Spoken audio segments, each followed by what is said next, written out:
Magandang umaga po at live mula dito sa Pag-asa Weather Forecasting Center. Narito na nga tayo ng ating panahon ngayong araw ng Linggo, July 27, 2025. At makikita po natin sa ating latest satellite images na patuloy pa rin yung pag-iral ng southwest monsoon o habagat, partikular na nakakaapekto sa kanlurang bahagi ng Luzon.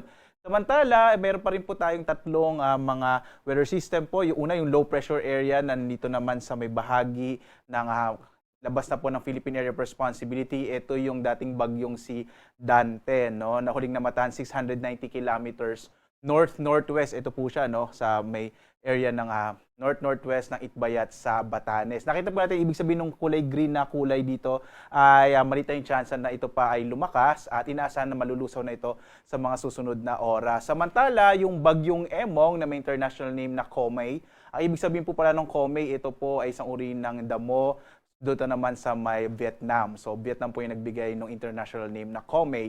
Ay huling namatan 875 kilometers northeast na extreme northern Luzon. So, ito pong si Komay or Emong po, nung nasa loob siya ng PAR, inaasahan na rin natin malulusaw sa mga susunod na araw.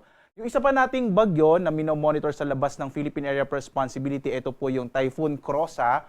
Yung Krosa, ito po ay tagak sa Cambodia. So Cambodia naman yung nag-contribute po ng international name na Krosa. Huling namatan may 2,400 km east ng Northern Luzon. Hindi natin ito inaasahang papasok ng Philippine Area of Responsibility at tuloy ang lalayo sa ating bansa. So makikita po natin sa ngayon wala namang low pressure area sa loob ng Philippine Area of Responsibility. At mga kababayan, base po sa mga pinakahuling datos natin, medyo maliit na yung chance ang magkaroon tayo ng bagyo sa mga susunod na araw po. Pero magpapatuloy pa rin ang southwest monsoon o habagat na makakaapektong lalong-lalo na sa may kanlurang bahagi ng Luzon. Ang iba pang bahagi ng ating bansa, yung Visayas at Mindanao, makararanas naman generally fair weather po, pero posible pa rin yung mga isolated o pulupulong pag-ulan, pagkilat pagkulog sa hapon hanggang sa gabi. Ang lalabing bahagi naman ng Luzon, makararanas naman po ng medyo maulap na kalangitan na may mga kalat-kalat na mga pag-ulan, pagkidlat, pagkulog. So ito po, naglabas tayo. Unahin po muna natin yung ating rainfall advisory.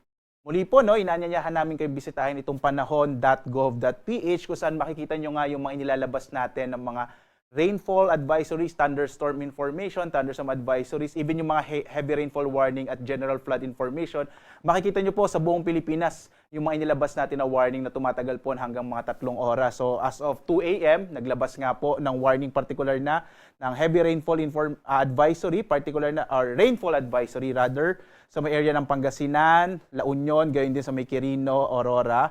Ito po ay nakararanas po yung mga nabanggit na lugar ng mga light to moderate rains na maaaring magtagal ng hanggang bandang alas 5 or alas 6 ngayong umaga. Ang iba pang bahagi natin bansa, wala naman po tayong inilabas ng mga heavy rainfall advisories or even thunderstorm advisory. Muli po, pumunta tayo sa panahon.gov.ph para makita natin anong mga lugar sa ating bansa ang may mga heavy rainfall advisory, rainfall information at mga thunderstorm advisories.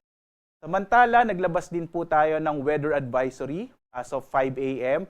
Makararanas pa rin kasi ng mga moderate up to heavy rains, particular na yung area po ng Ilocos Sur, La Union, Pangasinan, Zambales, Bataan at Occidental Mindoro ngayong araw. So ibig sabihin ito yung mga lugar na inaasahan natin na magkakaroon pa rin ng mga pag-ulan. Samantala, bukas naman, araw ng Lunes, ito naman po yung State of the Nation address ng ating Pangulo. Inaasahan pa rin natin ang posibilidad ng mga pag-ulan, partikular na dito sa may kanlurang bahagi ng ating bansa, no? Partikular na po itong Ilocos Region, gayon din sa may Abra, maging ang Zambales, Bataan, Occidental Mindoro, makararanas din ng mga pag-ulan. Iiral pa rin kasi yung southwest monsoon o habagat. Samantala dito sa may area naman ng National Capital Region sa Metro Manila, saan gaganapin yung zona ng Pangulo, inaasahan natin umaga hanggang tanghali medyo maliit yung tsansa ng mga pag-ulan, habang sa hapon hanggang sa gabi posible yung mga thunderstorms pa rin, dulot ng mga localized thunderstorms. Iba pang bahagi na ating bansa bukas ay makararanas naman ng generally fair weather. Bukas nga sa araw ng zona ng ating Pangulo. Pero posible pa rin yung mga isolated rain showers and thunderstorms.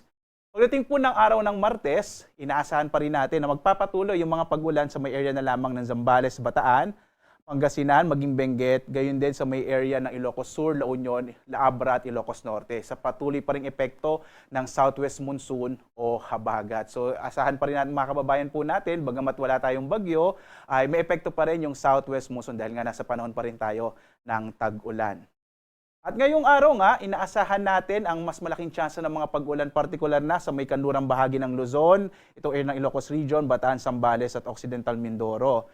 Ang lalabing bahagi po ng Northern Luzon, yung Cagayan Valley Region, maging yung Cordillera, lalabing bahagi ng Central Luzon, Calabarzon at Mimaropa, makararanas naman ng mas maulap na kalangitan, na may mga kalat-kalat ng mga pag-ulan, pagkidlat, pagkulog. Gayun din po yung mararanasan sa may area ng Metro Manila. Pero hindi na po natin na-expect yung mga malalakas na mga pag-ulan na gayang naranasan natin itong mga nakaraang araw. Sa bahagi naman ng Bicol Region, inaasahan naman natin generally fair weather po sa area ng Bicol Region, pero may mga isolated rain showers and thunderstorms pa rin sa hapon hanggang sa gabi. Agwat nga ng temperatura sa Lawag, 25 to 31 degrees Celsius. Sa Baguio, 16 to 20 degrees Celsius.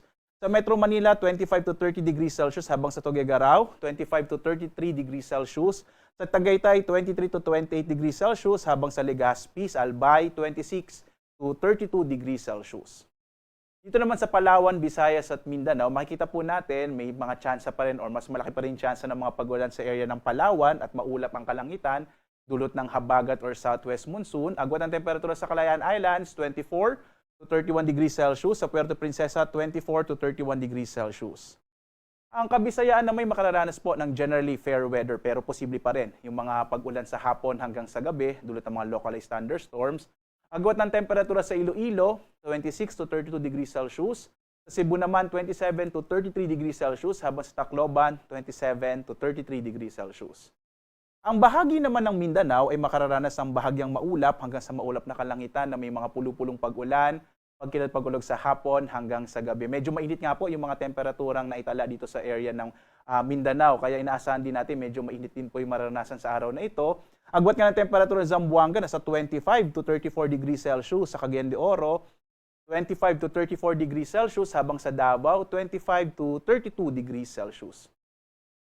Sa lagay po ng ating karagatan, wala tayong nakataas sa gale warnings anumang bahagi ng ating bansa. So papayagan naman po malaot yung mga sasakyang pandagat at mga bangka na sa partikular na nga po dito sa mga baybayin ng ating kapuluan. Pero makikita po ninyo dito sa may western section po ng Luzon ay katamtaman hanggang sa maalon yung magiging lagay ng karagatan, habang sa may dulong bahagi or sa extreme northern Luzon, in-expect natin medyo rough seas po yung maranasan, kaiba yung pag-iingat pa rin. Lalo na rin po pag may mga thunderstorms, kung minsan nagpapalakas yan ng alon ng karagatan. Kaya mga kababayan, iba yung pag-iingat pa rin po. Samantala, ang ating araw ay sisikat mamayang 5:38 na umaga, lulubog ito, ganap na 6:27 ng gabi.